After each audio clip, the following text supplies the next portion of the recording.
Hi all welcome back to my channel.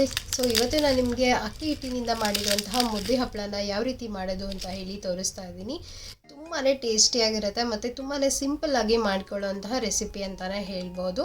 So ಮೊದಲಿಗೆ ನಾನು ಇಲ್ಲಿ ಹಪ್ಪಳಕ್ಕೆ ಬೇಕಾಗಿರುವಂತಹ ಖಾರನ ರೆಡಿ ಮಾಡ್ಕೊತಾ ಇದ್ದೀನಿ. ಖಾರಕ್ಕೆ ನಾನು ಇಲ್ಲಿ ಒಂದು 10ರಿಂದ 12 ಹಸಿರು ಮೆಣಸಿನ್ಕಾಯಿನ ತೊಗೊಂಡಿದ್ದೀನಿ, ಮತ್ತು ಒಂದು ಮುಷ್ಟಿ ಆಗೋಷ್ಟು ಕೊತ್ತಂಬರಿ ಸೊಪ್ಪು, ಸ್ವಲ್ಪ ಜೀರಿಗೆ ಮತ್ತು ಒಂದು 4 ಗಡ್ಡೆಯಷ್ಟು ಬೆಳ್ಳುಳ್ಳಿನ ತೊಗೊಂಡಿದ್ದೀನಿ, ಸ್ವಲ್ಪ ಕರಿಬೇವನ್ನು ಕೂಡ ತೊಗೊಂಡಿದ್ದೀನಿ.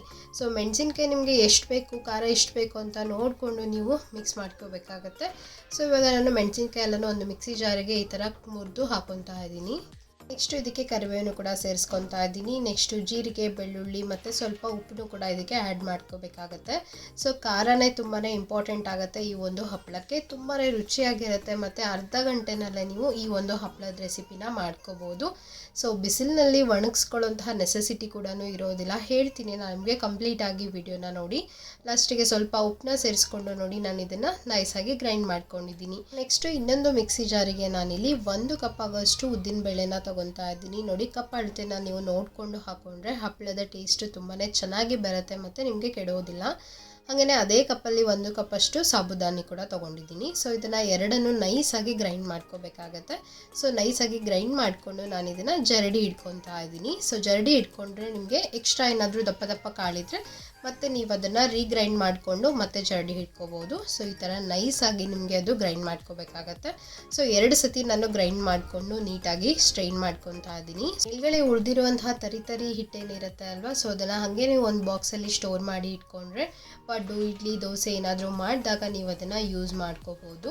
ಇಷ್ಟು ಒಂದು ಕಡಾಯಲ್ಲಿ ನಾನು 2 ಚರಿಗೆ ಆಗೋಷ್ಟು ನೀರನ್ನ ತೊಗೊಂಡಿದ್ದೀನಿ. ಸೊ ನಿಮಗೆ ಲೋಟದ ಅಳತೆನಲ್ಲಿ ತೊಗೊತೀರಾ ಅಂದರೆ 3 ಲೋಟದಷ್ಟು ನೀರನ್ನ ನೀವಿಲ್ಲಿ ಯೂಸ್ ಮಾಡ್ಕೋಬೋದು. ಸೊ ನೀರನ್ನ ಚೆನ್ನಾಗಿ ಕುದಿಯೋದಕ್ಕೆ ಬಿಡೋಣ. ಇದಕ್ಕೆ ಸ್ವಲ್ಪ ನಾನು ಸಾಲ್ಟ್ನು ಕೂಡ ಆ್ಯಡ್ ಮಾಡ್ಕೊತಾ ಇದ್ದೀನಿ. ಸೊ ನೆಕ್ಸ್ಟ್ ನಿಮಗೆ ಹಿಟ್ಟು ಕಲಸೋವಾಗ ನೀವು ಸ್ವಲ್ಪ ಟೇಸ್ಟ್ ನೋಡಿ ಎಷ್ಟು ಬೇಕು, ಉಪ್ಪು ಹೆಚ್ಚು ಕಮ್ಮಿ ಮಾಡ್ಕೋಬೋದು. ನೋಡಿ, ಚೆನ್ನಾಗಿ ಇದನ್ನು ನೀರು ಕುದಿಯೋದಕ್ಕೆ ಬಿಡೋಣ. ನೀರು ಕೂಡ ಚೆನ್ನಾಗಿ ಕುದೀತಾ ಇದೆ. ಸೊ ನೆಕ್ಸ್ಟು ನಾನು ಇಲ್ಲಿ ಅಕ್ಕಿ ಹಿಟ್ಟನ್ನ ಸೇರಿಸ್ಕೊತಾ ಇದ್ದೀನಿ. 2 ಕಪ್ ಆಗೋಷ್ಟು ಅಕ್ಕಿ ಹಿಟ್ಟನ್ನ ಸೇರಿಸ್ಕೊತಾ ಇದ್ದೀನಿ. ದೊಡ್ಡ ಕಪ್ಪಲ್ಲಿ ನೀವು ಕಪ್ಪಿನ ಅಳತೆ ಕೂಡ ನೋಡ್ಬೋದು. ದೊಡ್ಡ ಕಪ್ಪಲ್ಲಿ 2 ಕಪ್ ಆಗೋಷ್ಟು ಅಕ್ಕಿ ಹಿಟ್ಟನ್ನ ಸೇರಿಸ್ಕೊತಾ ಇದ್ದೀನಿ. ಸೊ ನೀವೇನೋ ಉದ್ದಿನಬೇಳೆ ಮತ್ತು ಸಾಬುದಾನಿ ತೊಗೊಂಡಿದ್ರಿ ಅಲ್ವಾ, ಆ ಥರ ಚಿಕ್ಕ ಕಪ್ ಆದರೆ 4 ಕಪ್ಪಷ್ಟು ಅಕ್ಕಿ ಹಿಟ್ಟನ್ನ ನೀವು ಯೂಸ್ ಮಾಡ್ಕೋಬೋದು. ಸೊ ನೆಕ್ಸ್ಟು ಇನ್ನೊಂದು ಕಪ್ನೂ ಕೂಡ ಆ್ಯಡ್ ಮಾಡ್ಕೊಳ್ಳೋಣ.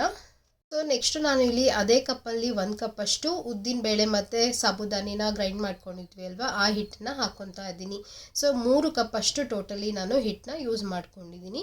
ಸೊ ಒಂದು 2 ನಿಮಿಷ ಇದನ್ನು ಚೆನ್ನಾಗಿ ಕುದಿಯೋದಕ್ಕೆ ಬಿಡೋಣ. 2 ನಿಮಿಷ ಆದಮೇಲೆ ಒಂದು ಸ್ಪೂನಿಂದ ನೀಟಾಗಿ ಇದನ್ನು ಕಲಿಸ್ಕೋಬೇಕಾಗತ್ತೆ. ಸೊ ಯಾವುದೇ ರೀತಿ ಗಂಟಾಗೋದಿಲ್ಲ. ಟ್ರಸ್ಟ್ ಮೀ, ತುಂಬಾ ಚೆನ್ನಾಗಿ ನಿಮಗೆ ಮಿಕ್ಸ್ ಆಗುತ್ತೆ ಅಂತ ಹೇಳ್ಬೋದು.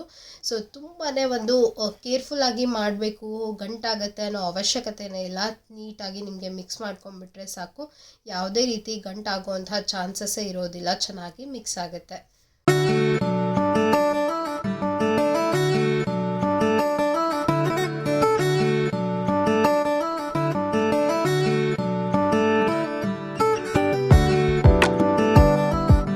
ಇದನ್ನು ಮಿಕ್ಸ್ ಮಾಡ್ಕೊಂಡ್ಮೇಲೆ 2 ನಿಮಿಷ ಗ್ಯಾಸ್ ಫ್ಲೇಮ್ನ ಆಫ್ ಮಾಡಿಕೊಂಡು ನೀವು ಗ್ಯಾಸ್ ಮೇಲೆ ಇಟ್ಕೊಂಡ್ರೆ ಹಿಟ್ಟೆಲ್ಲನೂ ಚೆನ್ನಾಗಿ ಬೆಂದಿರುತ್ತೆ. ಹಿಟ್ಟೆಲ್ಲನೂ ಚೆನ್ನಾಗಿ ಬೆಂದಮೇಲೆ ಇದನ್ನು ನಾವು ಕೆಳಗಡೆ ಒಂದು ಫ್ಲೋರ್ ಮೇಲೇ ಹಾಕಿ ನಾದ್ಕೊತಾ ಇದ್ವಿ. ಸೊ ನಿಮಗೆ ಕಂಫರ್ಟಬಲ್ ಇದ್ದರೆ ನೀವು ಒಂದು ಪರಾತಲ್ಲಿ ಹಾಕ್ಕೊಂಡು ಕೂಡ ನಾದ್ಕೋಬಹುದು. ಮಮ್ಮಿಗೆ ಸ್ವಲ್ಪ ಈ ಕಲ್ ಮೇಲೆ ಹಾಕ್ಕೊಂಡು ನಾದ್ಕೊಂಡ್ರೆ ಚೆನ್ನಾಗಿ ಹದ ಬರುತ್ತೆ ಅಂತ ಹೇಳಿ ಸೊ ನಾವು ಇಲ್ಲಿ ಗ್ಯಾಸ್ ಕಲ್ಲಿರುತ್ತೆ ಅಲ್ವಾ, ಗ್ಯಾಸ್ ಕಟ್ಟೆ ಮೇಲೆ ಇರುವಂತಹ ಕಲ್ ಮೇಲೇ ಹಾಕ್ಕೊಂಡು ನಾದ್ಕೊತಾ ಇದ್ವಿ. ಸೊ 2 ನಿಮಿಷ ಇದನ್ನು ಸ್ವಲ್ಪ ಆರೋದಕ್ಕೆ ಬಿಡೋಣ. ಬಿಕಾಸ್ ಹಿಟ್ಟು ತುಂಬಾ ಬಿಸಿಯಾಗಿರುತ್ತೆ, ನಿಮಗೆ ಕಲಿಸ್ಕೊಳ್ಳೋದಕ್ಕೆ ಕಷ್ಟ ಆಗುತ್ತೆ. ಸೊ ಹಾಗಾಗಿ 2ರಿಂದ ಒಂದು 5 ನಿಮಿಷ ಆರೋದಕ್ಕೆ ಬಿಡೋಣ. ಸೊ ಆ ಒಂದು ಹಿಟ್ಟನ್ನ ಸ್ವಲ್ಪ ಸ್ಪ್ರೆಡ್ ಮಾಡಿಕೊಂಡು ಅದ್ರ ಮೇಲ್ಗಡೆ ಪೇಸ್ಟ್ ಮಾಡಿ ಇಟ್ಕೊಂಡಿದ್ವಿ ಅಲ್ವಾ ಮುಂಚೆ, ಮೆಣಸಿನ್ಕಾಯಿ, ಶುಂಠಿ, ಬೆಳ್ಳುಳ್ಳಿ ಅದೆಲ್ಲ ಪೇಸ್ಟ್ನ ಆ್ಯಡ್ ಮಾಡ್ಕೊಳ್ಳೋಣ. ನೆಕ್ಸ್ಟು 1 ಟೇಬಲ್ ಸ್ಪೂನಷ್ಟು ಇದಕ್ಕೆ ಜೀರಿಗೆನೂ ಕೂಡ ಸೇರಿಸ್ಕೋಬೇಕಾಗತ್ತೆ. ಮತ್ತು ನಾನು ಇಲ್ಲಿ ಒಂದು 2 ಟೇಬಲ್ ಸ್ಪೂನಷ್ಟು ಬಿಳಿ ಎಳ್ಳನ್ನು ಕೂಡ ಸೇರಿಸ್ಕೊತಾ ಇದ್ವಿ. ಹಪ್ಪಳಕ್ಕೆ ಬಿಳಿ ಎಳ್ಳು ಹಾಕೊಂಡ್ರೆ ಚೆನ್ನಾಗಿರುತ್ತೆ. ಮತ್ತು ಇವಾಗ ಚಳಿಗಾಲದಲ್ಲಿ ಎಳ್ಳನ್ನು ಜಾಸ್ತಿ ತಿನ್ನೋದ್ರಿಂದ ನಿಮ್ಮ ದೇಹನೂ ಕೂಡ ಮಾಯ್ಶ್ಚರ್ಡ್ ಆಗಿರುತ್ತೆ, ತುಂಬಾ ಚೆನ್ನಾಗಿರುತ್ತೆ ನಿಮ್ಮ ಸ್ಕಿನ್ ಕೂಡ. ಸೊ ಇವಾಗ 10 ನಿಮಿಷ ಇದು ಚೆನ್ನಾಗಿ ಕೂಲ್ ಆದಮೇಲೆ ಇವಾಗ ಹಿಟ್ಟನ್ನ ನಾದ್ಕೊತಾ ಇದ್ವಿ. ಸೊ ಎಷ್ಟು ಚೆನ್ನಾಗಾಗುತ್ತೋ, ಎಷ್ಟು ಒಂದು ಎಫರ್ಟ್ ಹಾಕಿ ನಾದ್ಬೋದೋ ಅಷ್ಟು ಚೆನ್ನಾಗಿ ನೀವು ಹಿಟ್ಟನ್ನ ನಾದ್ಕೋಬೇಕಾಗತ್ತೆ. ಸೊ ಈ ಒಂದು ಅಕ್ಕಿ ಹಿಟ್ಟಿನ ಮುದ್ದೆ ಹಪ್ಪಳ ಅಂತಂದರೆ ಈ ಮುದ್ದೆನ ನೀವು ಚೆನ್ನಾಗಿ ನಾದಿದಷ್ಟು ನಿಮ್ಮ ಹಪ್ಪಳ ಕೂಡ ಚೆನ್ನಾಗಿ ರೆಡಿ ಆಗುತ್ತೆ. ನೋಡಿ ಯಾವ ರೀತಿ ನಾದೋದು ಅಂತ ಹೇಳಿ ಕಂಪ್ಲೀಟಾಗಿ ನಾನಿಲ್ಲಿ ನಿಮಗೆ ವಿಡಿಯೋನ ಶೇರ್ ಮಾಡ್ಕೊತಾ ಇದ್ದೀನಿ. ಸೊ ವಿಡಿಯೋ ಸ್ವಲ್ಪ ಲೆಂದಿ ಆದರೂ ಪರವಾಗಿಲ್ಲ, ಡೀಟೇಲ್ ಆಗಿ ತೋರಿಸಿದ್ರೆ ನಿಮಗೂ ಕೂಡ ಹೆಲ್ಪ್ ಆಗುತ್ತೆ ಅಂತ ಹೇಳಿ ನಾನು ಡೀಟೇಲ್ ಆಗಿ ತೋರಿಸ್ತಾ ಇದ್ದೀನಿ. ಸೊ ಇವಾಗ ಬಿಸಿಲುಗಾಲ ಅಂದರೆ ಬೇಸಿಗೆ ಕಾಲ ಸ್ಟಾರ್ಟ್ ಆಗ್ತಿದೆ ಅಲ್ವಾ, ಬಿಸಿಲು ಕೂಡ ಚೆನ್ನಾಗಿ ಬರ್ತಾ ಇದೆ. ಸೊ ಈ ಟೈಮಲ್ಲಿ ನೀವು ಈ ರೀತಿ ಹಪ್ಪಳನ ಮಾಡಿ ಸ್ಟೋರ್ ಮಾಡಿ ಇಟ್ಕೊಂಡ್ರೆ ಒಂದು ವರ್ಷದವರೆಗೂ ಆರಾಮಾಗಿ ನೀವು ಹಪ್ಪಳನ ಯೂಸ್ ಮಾಡ್ಕೋಬೋದು. ಸೊ ಹಾಗಾಗಿ ಈ ಒಂದು ಸತಿ ಮಾಡುವಂತಹ ಹಪ್ಪಳದ ರೆಸಿಪಿ ಆಗಿರೋದ್ರಿಂದ ವಿಡಿಯೋನ ಸ್ಕಿಪ್ ಮಾಡದೆ ಎಂಡ್ವರೆಗೂ ನೋಡಿ, ಮತ್ತು ನಾನು ಕೂಡ ಡೀಟೇಲ್ ಆಗಿ ನಿಮಗೆ ಇದನ್ನು ಶೇರ್ ಮಾಡ್ಕೊತಾ ಇದ್ದೀನಿ. ಸೊ ಈ ವಿಡಿಯೋ ನಿಮಗೆ ಇಷ್ಟ ಆದರೆ ಹೆಲ್ಪ್ಫುಲ್ ಅಂತ ಅನಿಸಿದರೆ ಖಂಡಿತ ಲೈಕ್ ಮಾಡಿ, ಮತ್ತು ಯಾರೆಲ್ಲ ಈ ರೆಸಿಪಿನ ಮಾಡಬೇಕು ಅಂತ ಅಂದ್ಕೊಂಡಿರ್ತಾರೋ ಅವರಿಗೆ ಈ ವಿಡಿಯೋನ ಶೇರ್ ಮಾಡಿ. ಈ ಸತಿ ಇದನ್ನು ಹೊಸದಾಗಿ ಮಮ್ಮಿನೇ ಕ್ರಿಯೇಟ್ ಮಾಡಿಕೊಂಡು ಮಾಡಿರುವಂತಹ ರೆಸಿಪಿ ಅಂತಲೇ ಹೇಳ್ಬೋದು. ಹಪ್ಪಳ ಮಾತ್ರ ತುಂಬ ಚೆನ್ನಾಗಿ ಬರುತ್ತೆ, ತುಂಬಾ ಟೇಸ್ಟಿಯಾಗಿರುತ್ತೆ. ಖಂಡಿತ ನೀವು ಹೊರಗಡೆಯಿಂದ ತಂದಿರುವಂತಹ ಹಪ್ಪಳನ ತಿನ್ನೋದಕ್ಕೆ ಇಷ್ಟಪಡೋದಿಲ್ಲ, ಅಷ್ಟು ರುಚಿಯಾಗಿರುತ್ತೆ. ಟ್ರಸ್ಟ್ ಮಿ, ಖಂಡಿತ ಟ್ರೈ ಮಾಡಿ. ಸೊ ನೆಕ್ಸ್ಟ್ ನೋಡಿ, ಹಿಟ್ಟನ್ನ ಚೆನ್ನಾಗಿ ನಾದ್ಕೊಂಡ್ಮೇಲೆ ಸ್ವಲ್ಪ ಸ್ವಲ್ಪ ಹಿಟ್ಟನ್ನ ತೊಗೊಂಡು ಈ ರೀತಿ ನಾವು ಉಳ್ಳಿನ ಕಟ್ ಮಾಡ್ಕೋಬೇಕಾಗತ್ತೆ. ನೋಡಿ ಯಾವ ರೀತಿ ಅಂತ ಹೇಳಿ ತೋರಿಸ್ತಾ ಇದ್ದೀವಿ. ಸೊ ಈ ರೀತಿ ಮುಂಚೆನೇ ರೆಡಿ ಮಾಡಿ ಇಟ್ಕೊಂಡ್ರೆ ನಿಮಗೆ ಹಪ್ಪಳನ ಬೇಗ ಬೇಗ ಲಟ್ಟಿಸ್ಕೋಬೋದು.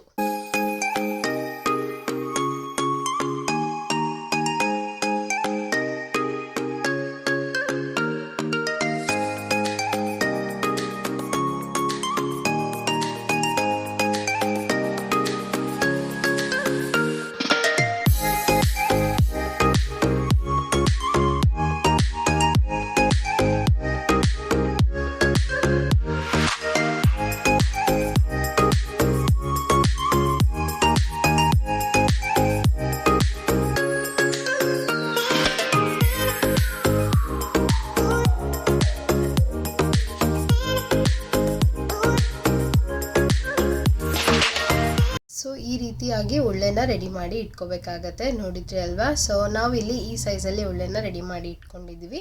ನಿಮಗೆ ಸ್ವಲ್ಪ ಸಣ್ಣದಾಗಿ ಬೇಕು ಹಪ್ಪಳ ಅಂತ ಅಂದರೆ ಸಣ್ಣ ಸೈಜಲ್ಲಿ ರೆಡಿ ಮಾಡಿ ಇಟ್ಕೊಳ್ಳಿ. ಸೊ ನಾನು ನಿಮಗೆ ಇನ್ನೂ ಒಂದು ಶೇರ್ ಮಾಡಬೇಕು ಅಂತ ಹೇಳಿ ಅಂದ್ಕೊಂಡೆ. ಈ ರೀತಿ ಉಳ್ಳೆ ಮಾಡಿ ಇಟ್ಕೊಂಡಿರ್ತೀವಿ ಅಲ್ವಾ, ಇದಕ್ಕೆ ಸ್ವಲ್ಪ ಎಣ್ಣೆನ ಹಚ್ಕೊಂಡು ಸ್ವಲ್ಪ ಮಿಕ್ಸ್ ಮಾಡಿಕೊಂಡು ತಿಂದರೆ ತುಂಬಾ ಟೇಸ್ಟಿಯಾಗಿರುತ್ತೆ. ನಾವು ಚಿಕ್ಕವರಿದ್ದಾಗೆಲ್ಲ ನಾವು ಮಮ್ಮಿ ಹಪ್ಪಳ ಮಾಡೋವಾಗ ಇದೇ ರೀತಿ ಮಾಡಿಕೊಂಡು ತಿಂತಾ ಇದ್ವಿ, ಸಖತ್ ಟೇಸ್ಟಿಯಾಗಿರುತ್ತೆ. ಈ ರೀತಿ ಹಪ್ಪಳ ಏನಾದರೂ ಮಾಡ್ತಾ ಇದ್ದರೆ ಖಂಡಿತ ಟ್ರೈ ಮಾಡಿ ನೋಡಿ. ಅಕ್ಕಿ ಹಿಟ್ಟೆಲ್ಲ ಚೆನ್ನಾಗಿ ಬೆಂದಿರುತ್ತೆ ಅಲ್ವಾ, ಹಾಗೆ ಎಣ್ಣೆ ಹಚ್ಕೊಂಡು ತಿನ್ನೋದಕ್ಕೆ ತುಂಬ ರುಚಿಯಾಗಿರುತ್ತೆ. ಸೊ ಮತ್ತು ಯಾರೆಲ್ಲ ತಿಂದಿದ್ದೀರಾ ಅಂತ ಹೇಳಿ ಕಾಮೆಂಟ್ ಸೆಕ್ಷನ್ನಲ್ಲಿ ತಿಳಿಸಿ, ಓಕೆನಾ. ನೆಕ್ಸ್ಟ್ ಇಲ್ಲಿ ಬಟರ್ ಪೇಪರ್ ಅಥವಾ ಒಂದು ಪ್ಲಾಸ್ಟಿಕ್ ಶೀಟ್ ಮೇಲೆ ಈ ರೀತಿ ನೀವು ಉಳ್ಳೆನ ಇಟ್ಕೊಂಡು ಸ್ವಲ್ಪ ಒಂದೇ ಒಂದು ಡ್ರಾಪ್ನಷ್ಟು ಎಣ್ಣೆನ ಹಾಕ್ಕೊಂಡು ತೆಳ್ಳಗೆ ಇದನ್ನು ಲಟ್ಟಿಸ್ಕೋಬೇಕಾಗತ್ತೆ. ಲಟ್ಟಿಸ್ಕೊಂಡು ನಿಮಗೆ ಒಂದು ಕ್ಯಾಪ್ ಅಥವಾ ಯಾವುದಾದ್ರೂ ಒಂದು ಬಾಕ್ಸ್ದು ಲಿಡ್ ಇರುತ್ತೆ ಅಲ್ವಾ, ಅದನ್ನು ಇಟ್ಕೊಂಡು ನೀವು ಒಂದು ನೀಟಾಗಿ ಒಂದು ಶೇಪಲ್ಲಿ ಕಟ್ ಮಾಡ್ಕೋಬೋದು. ಸೊ ಈ ಮುದ್ದೆ ಹಪ್ಪಳ ಆಗಿರೋದ್ರಿಂದ ನಿಮಗೆ ಎಷ್ಟು ತೆಳ್ಳಗೆ ಲಟ್ಟಿಸ್ತೀರಾ ಅಲ್ವಾ ಅಷ್ಟು ತೆಳ್ಳಗೆ ಬರುತ್ತೆ. ಮತ್ತು ಎಣ್ಣೆನಲ್ಲಿ ಕರೆದಾಗಂತೂ ತುಂಬಾ ಚೆನ್ನಾಗಿರುತ್ತೆ. ನೀವು ಆರಾಮಾಗಿ 3ರಿಂದ 4 ಹಪ್ಪಳ ತಿನ್ಬೋದು, ಅಷ್ಟು ಚೆನ್ನಾಗಿರುತ್ತೆ. ನೋಡಿ ಎಷ್ಟು ತೆಳ್ಳಗೆ ಬಂತು ಅಂತ ಹೇಳಿ. ಈ ರೀತಿ ನಾವು ಒಂದು ಬಾಕ್ಸ್ ಲಿಡ್ನ ತೊಗೊಂಡು ಆ ಶೇಪಲ್ಲಿ ಇದನ್ನು ಕಟ್ ಮಾಡಿಕೊಂಡು ಎಕ್ಸ್ಟ್ರಾ ಎಲ್ಲನೂ ತೆಕ್ಕೊಂಡು ಈ ರೀತಿ ಒಂದು ತೆಳುವಾಗಿರುವಂತಹ ಕಾಟನ್ ಬಟ್ಟೆ ಮೇಲೆ ಹಾಕೋಬೇಕಾಗತ್ತೆ. ಸೊ ಈ ರೀತಿ ಹಾಕ್ಕೊಂಡು ನೀವು ಒಂದು ದಿನ ಅಂದರೆ ಒಳಗಡೆನೆ ನೆರಳಲ್ಲೇ ಇದನ್ನು ಒಣಗಿಸ್ಕೋಬೇಕಾಗತ್ತೆ.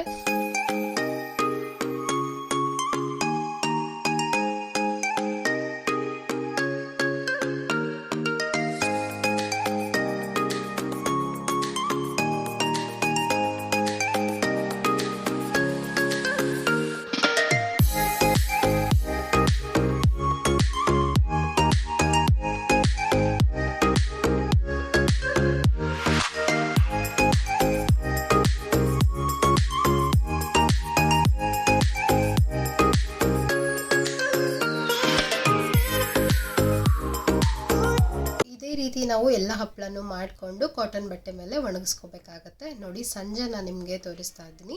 ಸಂಜೆ ಯಾವ ರೀತಿಯಾಗಿ ಲೈಟಾಗಿ ಡ್ರೈ ಆಗಿದೆ. ಸೊ ಇದೇ ರೀತಿ ನಾವು ಡೈರೆಕ್ಟಾಗಿ ಬಿಸಿಲಿನಲ್ಲಿ ಒಣಗಿಸೋ ಹಾಗಿಲ್ಲ. ಒಂದು ದಿನ ನಾವು ಮಾಡಿದ ದಿನ ಏನಿರುತ್ತೆ ಅವತ್ತಿನ ದಿನ ನಾವು ಮನೆ ಒಳಗಡೆ ನೆರಳಿನಲ್ಲಿ ಒಣಗಿಸ್ಕೋಬೇಕಾಗತ್ತೆ. ನೆಕ್ಸ್ಟ್ ಡೇ ಮಾರ್ನಿಂಗ್ ಇವಾಗ ನಾನು ನಿಮಗೆ ತೋರಿಸ್ತಾ ಇದ್ದೀನಿ. ಬೆಳಿಗ್ಗೆ ಅನ್ನೋಷ್ಟೊತ್ತಿಗೆ ಎಷ್ಟು ಡ್ರೈ ಆಗಿದೆ ಅಂತ ಹೇಳಿ ನೀವಿಲ್ಲಿ ನೋಡ್ಬೋದು. 3% ಹಪ್ಪಳ ಡ್ರೈ ಆಗಿಬಿಟ್ಟಿರುತ್ತೆ, ನೆರಳಿನಲ್ಲೇ ಒಣಗಿರುತ್ತೆ. ಸೊ ಇವಾಗ ನಾವು ಸ್ವಲ್ಪ ಅಂದರೆ ಬೆಳಿಗ್ಗೆಯಿಂದ ಸಂಜೆವರೆಗೂ ಇದನ್ನು ಬಿಸಿಲಿನಲ್ಲಿ ಒಣಗಿಸ್ಕೊಂಡ್ಬಿಟ್ರೆ ನಿಮಗೆ ಪರ್ಫೆಕ್ಟಾಗಿ ಹಪ್ಪಳ ರೆಡಿ ಆಗುತ್ತೆ. ಆರಾಮಾಗಿ ನೀವು ಒಂದು ಏರ್ಟೈಟ್ ಕಂಟೈನರ್ನಲ್ಲಿ 1 ವರ್ಷದವರೆಗೂ ಕೂಡ ಇದನ್ನು ಸ್ಟೋರ್ ಮಾಡಿ ಇಟ್ಕೋಬೋದು. ನೋಡಿ ನಾನು ಇವಾಗ ಇದನ್ನು ಬಿಸಿಲಿಗೆ ಒಣಗಿಸೋದಕ್ಕೆ ಹಾಕಿದ್ದೀನಿ. ಸಂಜೆವರೆಗೂ ಇದನ್ನು ಚೆನ್ನಾಗಿ ಒಣಗಿಸ್ಕೊಳ್ಳೋಣ. ಸಂಜೆ ಆದಮೇಲೆ ನಾನು ನಿಮಗೆ ಹಪ್ಪಳನ ಎಣ್ಣೆಯಲ್ಲಿ ಕರೆದು ತೋರಿಸ್ತೀನಿ ಯಾವ ರೀತಿಯಾಗಿ ಬಂದಿದೆ ಅಂತ ಹೇಳಿ. ಸಂಜೆವರೆಗೂ ಹಪ್ಪಳ ಚೆನ್ನಾಗಿ ಚೆನ್ನಾಗಿ ಬಿಸಿಲಿನಲ್ಲಿ ಒಣಗಿದ ಮೇಲೆ ನೋಡಿ ಇವಾಗ ನಾನು ಒಂದು ಬೌಲ್ನಲ್ಲಿ ಹಾಕಿ ನಿಮಗೆ ತೋರಿಸ್ತಾ ಇದ್ದೀನಿ. ತುಂಬಾ ಚೆನ್ನಾಗಿ ಡ್ರೈ ಆಗಿತ್ತು ಅಂತ ಹೇಳ್ಬೋದು. ನೋಡೋದಕ್ಕೂ ಅಷ್ಟೇ ಸಖತ್ತಾಗಿ ಕಾಣಿಸ್ತಾ ಇತ್ತು.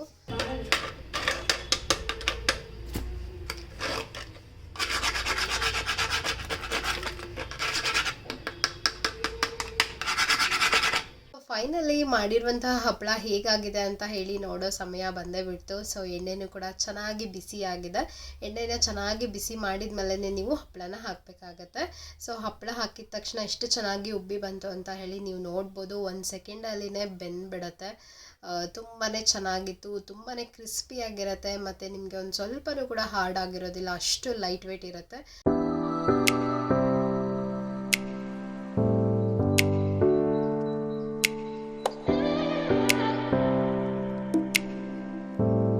ಲಾಸ್ಟಿಗೆ ಎಲ್ಲ ಹಪ್ಪಳನೂ ಕರೆದಿದ್ದಾಗಿದೆ. ಸೊ ಎಷ್ಟು ಕ್ರಿಸ್ಪಿ ಆಗಿದೆ ಅಂತ ಹೇಳಿ ನೋಡೋಣ. ಹೋಪ್ ನಿಮ್ಮೆಲ್ಲರಿಗೂ ಕೂಡ ಇವತ್ತಿನ ಹಪ್ಪಳದ ರೆಸಿಪಿ ಇಷ್ಟ ಆಗಿದೆ ಅಂತ ಅಂದ್ಕೊಂಡಿದ್ದೀನಿ. ಯಾರಿಗೆಲ್ಲ ಸ್ವಲ್ಪನಾದರೂ ಯೂಸ್ಫುಲ್ ಅಂತ ಅನ್ನಿಸ್ತೋ ಖಂಡಿತ ಒಂದು ಲೈಕ್ ಮಾಡಿ ಮತ್ತು ಕಾಮೆಂಟ್ ಸೆಕ್ಷನ್ನಲ್ಲಿ ತಿಳಿಸಿ. ನೆಕ್ಸ್ಟು ಇದೇ ರೀತಿ ಒಂದು ಇಂಟ್ರೆಸ್ಟಿಂಗ್ ಆಗಿರುವಂತಹ ವ್ಲಾಗ್ ಜೊತೆಗೆ ನಾನು ನಿಮಗೆ ಸಿಗ್ತೀನಿ. ಅಂಟಿಲ್ ದೆನ್ ಟೇಕ್ ಕೇರ್, ಬಾಯ್.